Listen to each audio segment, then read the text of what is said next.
Assalamualaikum warahmatullahi wabarakatuh. Perkenalkan, nama saya Fauzia Marcelina, mahasiswa dari Universitas Wahid Hasim Semarang, dan bersama teman saya. Perkenalkan, nama saya Muhammad Syahid Hidayatullah. Di sini saya adalah seorang guru penjas Sekolah Dasar SD Muhammadiyah Pucang Gading dan alumni dari Universitas Wahid Hasim Semarang. Di sini saya bersama Mbak Marcelina ingin sedikit sharing-sharing perjalanan saya bagaimana dulu menjadi atlet pencaksilat dari mulai SMA kemudian masuk ke universitas dan lika-liku latihan yang selama ini saya alami. Terima kasih sebelumnya Mas Dayat sudah meluangkan waktu untuk bercerita di sini.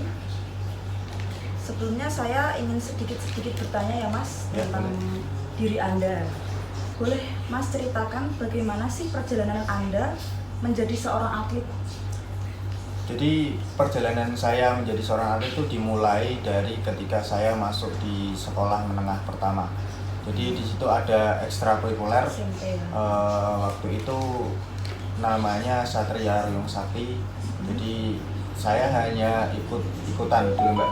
Jadi saya tuh ikut-ikutan teman saya. Gitu ya iseng. Saya ikut-ikutan, teman saya ikut mengisi waktu luang. Biar kalau di rumah kan mama saya kan mesti marah-marah kalau saya nggak ikut bantuin. Nah di situ saya ikutlah ekstrakurikuler itu. Kemudian sering berjalannya waktu, kemudian ekstranya ganti jadi perguruan jadi PSHT. Nah di situ saya mulai tertarik dengan adanya perlombaan. Dulu sebelumnya juga hanya sebagai sebagai silat-silatan aja gitu. Terus di sini diajarkan di gelanggang, kemudian diperlombakan, kemudian ikut Popda dan alhamdulillah menyabet juara 3 pertama. Dari situ orang tua saya mulai bangga Mbak. Dulu yang awalnya saya sering kurang mendukung ya? Kurang mendukung. Jadi ketika saya ikut silat itu orang tua saya pulang juga marah-marah gitu. Saya nggak ikut silat marah-marah gitu. Akhirnya dapat juara 3 itu orang tua mulai terbuka dan memperbolehkan. Bangga ya. Ada hasil gitu ya Mas. Misalkan latihan itu ada hasil kayak ini loh, saya mendapatkan juara 3. Iya Mbak. Jadi waktu itu terus foto saya tuh dipajang di kalender. Berarti kalender kemudian di banner untuk mempromosikan bahwa ekstrakurikuler pencaksilat SMA itu maju dan bisa membawa nama baik ya. Nah kemudian saya ikut latihan di Mandara, Man2 Semarang. Nah di situ yang Mas Rosat latih itu tertarik dengan saya gitu. Terus akhirnya saya disuruh sekelas itu. Jadi sudah direkomendasikan bahwa saya langsung masuk sekelas itu. Nah di situ mulai melanjutkan. Jadi ibarat kata sudah menjadi bahan adonan, kemudian tinggal membuat. Nah jadi waktu di Man2 Semarang itu juga latihannya intens Mbak. Jadi pagi itu sebelum berangkat sekolah kita setengah 6 jam 5 tuh udah OTW. Udah latihan kalau nggak di sekolahan ya di tempatnya itu di Parent Collection itu. Jadi nanti sampai jam setengah 7 baru pulang, mandi, berangkat sekolah. Nah dari sekolah itu tadi saya nggak pulang dulu Mbak, karena saya agak jauh ya rumahnya. Saya langsung latihan. Jadi sampai sore itu sampai maghrib itu tiap hari. Jadi menjadi seorang atlet itu ya memang harus latihan. Ada susah senangnya juga ya? Ada. Yang senangnya itu ketika kita lomba Mbak, semangat kita bareng-bareng satu tim gitu kan. Jadi satu tim itu saling mendukung. Yang bagi saya yang terpenting itu ya support Mbak. Teknik itu nomor 2 sebenarnya, support mental. Kalau teman kita solid, kita itu walaupun awalnya itu nggak bisa, maka kalah di teknik. Kalau kita solid, lawan kita pun akan minder Mbak. Misal disorakin, kita bandingan jatuh disorakin, lawan mentalnya akan minder, kita akan lebih semangat lagi. Nah kalau itu kan menjadi poin plus ya. Nah teknik juga perlu dilatih, fisik juga perlu dilatih. Nah kalau latihan fisik itu juga lebih capek Mbak. Jadi kan ada programnya, Senin itu teknik, Selasa itu fisik, beban itu, terus kemudian Rabu teknik. Jadi sampai seminggu full itu saya latihan terus Mbak, sampai nggak ada waktu liburnya. Tipes saya Mbak, gara-gara apa nggak bisa kontrol diri, tidur juga kurang. Tapi pelatih saya juga care Mbak, jam 10 itu diteleponi satu-satu suruh tidur. Jadi lasing. Emang waktu tidur itu harus jam segini, jam segini. Jam 10. Jadi kalau ada terlihat jam 10 lebih itu 10.30 kan dia belum tidur, besok dihukum. Kalau nggak push up ya 100 kali, 50 kali gitu. Jadi gitu. Dan kalau kita main curang mau dimatiin lasnya ya nggak bisa. Malah kenapa lasnya nggak dimatiin? Jadi kita dipantau terus gitu. Terus juga es juga nggak boleh minum, bergadang nggak boleh, ini kita diatur. Terus suplemen itu juga diatur sama. Jadi nggak enaknya tuh saya pernah satu kali momen dimana cedera sampai sekarang itu masih kerasa. Masih kerasa. Jadi lutut saya itu dijatuh bandingan L. Nah gini dijatuhin. Ini dulu saya bahkan pincang Mbak. Itu bergeser apa gimana? putus kayaknya LCL-nya kalau MCL gitu, saya nggak tahu kurang paham. Saya nangis saya Mbak, ibarat kata ya susah senengnya ya di situ gitu. Orang itu yang saya banting juga kakak kelas saya, ini beda jauh lah kelasnya. Saya kelas B, dia itu kelas dewasa, kelas berat. Jadi bobotnya itu udah 80-an sampai bunyi krek gitu. Kaki saya nggak bisa digerakin, akhirnya dibawa ke Mas Jono, diperiksa, kemudian dibenerin. Nah yang susahnya itu ya latihannya itu. Jadi tiap pagi khusus bagi saya itu pakai tali resisten, itu diikatkan ke sini sama tiang. Nah itu dicoba gini. Buat biar ototnya kembali lagi.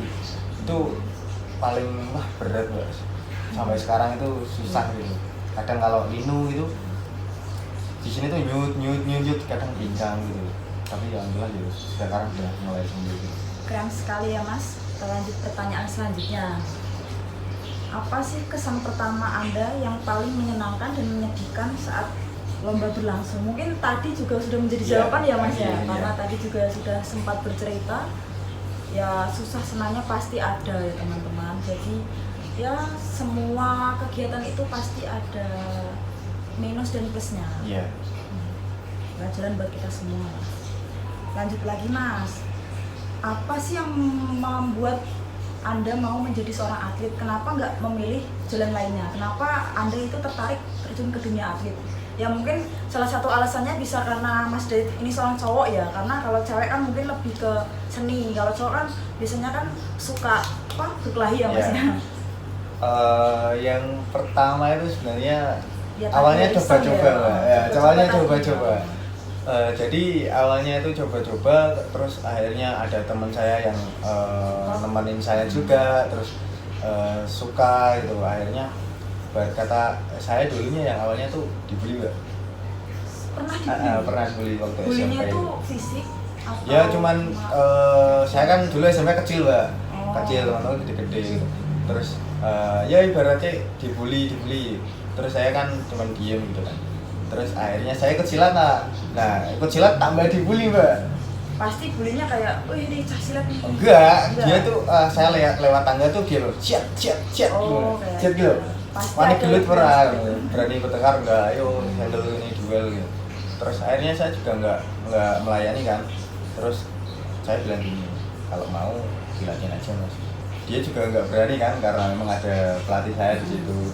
Terus sempat juga saya melayani di luar Mbak.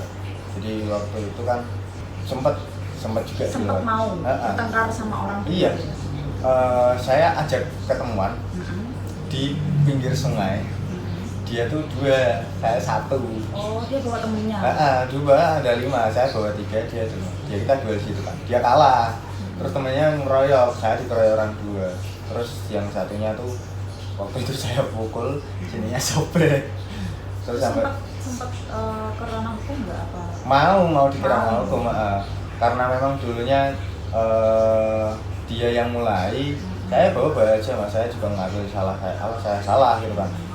Sebenarnya saya nggak menanggapi dia, tapi kan saya di situ dikeroyok. Kalau saya nggak melawan ya saya yang kena. Gitu. Akhirnya kita damai. Nah sampai itu saya jadi pelajaran, mbak. Saya SMA pun ditantang nggak berani saya. Kenapa nggak berani? Nah, dia sampai masuk ke rumah sakit. Oh, tapi dia masih sempat kayak bergaya juga ya, kayak masih mau. Dia seketika itu dia kan luka lah sini wajahnya tuh sampai darah itu dioperasi. Saya nggak tahu pastinya atau apa, katanya itu sampai 14 juta. Nah sampai situ saya bener-bener mikir kali kalau ada orang yang mau aja gitu, kalau mau di resmi aja gitu. Itu pelajaran sekali seumur hidup buat saya itu. Sampai saya sempat bilang ke orang tua, sempat nggak boleh latihan lagi gitu loh. Ya gimana, saya membela diri, saya dikeroyok 2 orang, yang satunya ya intinya saya bagaimana si dia itu bonyok dulu. Saya nggak ngurus, saya dipukuli ya dari belakang. Kalaupun itu pelanya keras pasti saya juga pingsan. Dipukul dari belakang. Lanjut kita ya mas ya. Hal terkesan selama Anda menjadi atlet yang membuat terkesan, kayak mungkin suatu pengorbanan. Oh iya. Titik capek itu kan pasti ada. Mau menyerah itu juga pasti ada. Yang membuat Anda selalu ingin berjuang, dan ya hal yang menurut masnya membuat terkesan sekali itu apa sih mas? Hal terkesan yang saya dapatkan bisa jadi seorang atlet ya. Itu saya dihargai sama sekolahan itu, yang SMP, saya SMA juga dihargai sampai saya mendapat bantuan Basnas itu 3.500.000. Jadi seorang siswa ibarat kata masih SMA itu kan diundang, diberi penghargaan, bangga, foto bareng itu, dikasih hadiah lagi 3,5 juta itu bagi saya sudah luar biasa sekali itu. Uangnya bisa saya kasihkan orang tua gitu, bisa apalagi orang tua kan pasti sangat iya. Itu hal pertama yang saya dapatkan ketika menjadi atlet, yang terkesan lah dia gitu. Luar biasa sekali ya teman-teman. Setiap perjuangan pasti membuahkan hasil. Jadi jangan pernah putus semangat. Apa yang Anda kejar atau inginkan, kejarlah terus semampu kalian, dan pasti ada sesuatu yang baik, buruk, sedih, senang tuh pasti. Jangan lihat cuma wah dapat penghargaan, enak ya gini-gini. Jangan gitu dulu teman-teman. Kita lihat dulu perjuangan Mas Dayat seperti apa untuk bisa menjadi di titik sekarang ini, bisa membanggakan kedua orang tuanya, teman-teman, guru di sekolah. Ya. Hal yang kedua itu mbak, saya lewat jalur prestasi itu saya bisa masuk kuliah. Dapat beasiswa gitu. Jalur prestasi ya? Iya prestasi. Saya rasanya itu saya kan dari keluarga yang tidak mampu. Saya dulunya awal mau kuliah, itu orang tua itu tidak memperbolehkan, mbak. Kurang support ya? Tidak dibolehkan karena memang ekonomi. Terus saya bilang gini sama orang tua saya bisa nyari beasiswa sendiri itu. Terus ibu saya pasrah. Terus saya carane sertifikat iki payu laku lah di sertifikat. Jadi caranya yang emang di bidang olahraga. Dari beberapa ya, kalau nggak salah 6 atau 7 yang banyak tingkatnya provinsi atau nasional open gitu. Saya kumpulkan jadi satu, saya daftarkan di universitas negeri, tapi nggak diterima dengan alasan ya kurang tahu gitu. Terus saya daftarkan di universitas sini, diterima. Tapi waktu itu uang gedungnya 17 juta. Itu saya ada ya? Ada. Terus saya cabut, saya kuliah di yang saya kuliah sekarang. Dapat beasiswa, dapat potongan dari potongan UKT gitu loh. Terus akhirnya, nah di samping kuliah itu tadi saya juga nyari pekerjaan, mbak. Saya jadi seorang driver gitu. Berarti kerja sampingan juga ya? Kerja sampingan. Jadi ya suka kali-kali lah sama itu atlet. Terus dari situ mulai saya tinggalkan atlet. Jadi saya merasa bahwa faktor ekonomi lah yang memberhentikan saya. Sebenarnya saya masih ingin latihan, cuman di umur yang sekarang ini kita sudah bukan lagi mau senang-senang gitu. Berpikiran saya, mindset saya sendiri itu saya harus berhenti di sini, saya harus fokus ke masa depan. Soalnya saya udah dibilangin sama pelatih saya waktu SMA mau lulus, saya dibilang gini, harusnya kalian semua itu punya planning A, planning B, planning C. A mau kemana, B mau kemana, C mau kemana. Jika A nggak tercapai, kamu harus ke B nggak tercapai harus ke C. Seenggaknya ini adalah rancangan awal kesuksesan kamu. Misal si kamu daftar sini, jurusannya ini, nggak keterima ke sini, walaupun beda jurusan, masih di dalam hati kita masih nggak terbebani kan Mbak, maksudnya Mbak berhati-hati lah, saya nggak diterima sana mau jadi apa, itu masih ada planningnya. Makanya saya memutuskan untuk menjadi kuliah di pendidikan jasmani ini karena dulu pelatih saya juga guru penjas, dia diangkat jadi PNS. Kemudian saya tertarik dari motivasi itu, saya tertarik bahwa beliaulah motivator saya gitu. Kemudian dari situ muncul pikiran itu untuk berhentilah menjadi atlet, kemudian ingin melanjutkan ke depannya lah gimana dari lebih baik. Ya itu tadi ya teman-teman, hasil sharing kita pada hari ini.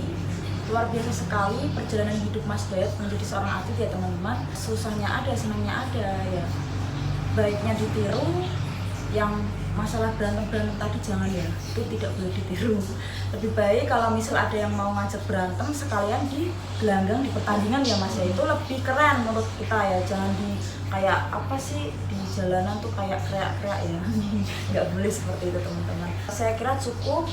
Terima kasih sekali lagi buat Mas Dayat telah menyempatkan waktu untuk sharing hari ini, menyempatkan waktu bercerita tentang perjuangan hidup yang menurut saya benar-benar luar biasa ya teman-teman, membuat kita semua menjadi motivasi kita untuk menjadi lebih baik dan mengejar sesuatu yang kita inginkan. Kita belajar banyak hari ini dengan Mas Dayat. Terima kasih Mas. Sama-sama. Saya kira cukup. Pesan saya. Oh ya, ada pesan dan kesan dari Mas Dayat, monggo Mas. Tetap semangat. Jadi sesuatu yang kita inginkan itu tidak tercapai dengan mudah. Jadi kalau ibarat kata yang kita inginkan itu tercapai semua, itu juga akan menjadi masalah juga, karena sesuatu itu tidak bisa instan. Jadi ada pengorbanan, ada pengorbanan waktu, ada uang. Kata orang Jawa itu jerbasuki mau beo. Semua itu butuh pengorbanan. Jadi ya kita jalan aja sambil berjalan, kita raih impian kita. Tetap semangat, jangan putus asa, semua pasti ada jalannya. Ya sekian sharing-sharing kita bersama Mbak Sally. Ya, yang baik diambil, yang buruk ditinggalkan. Assalamualaikum warahmatullahi wabarakatuh.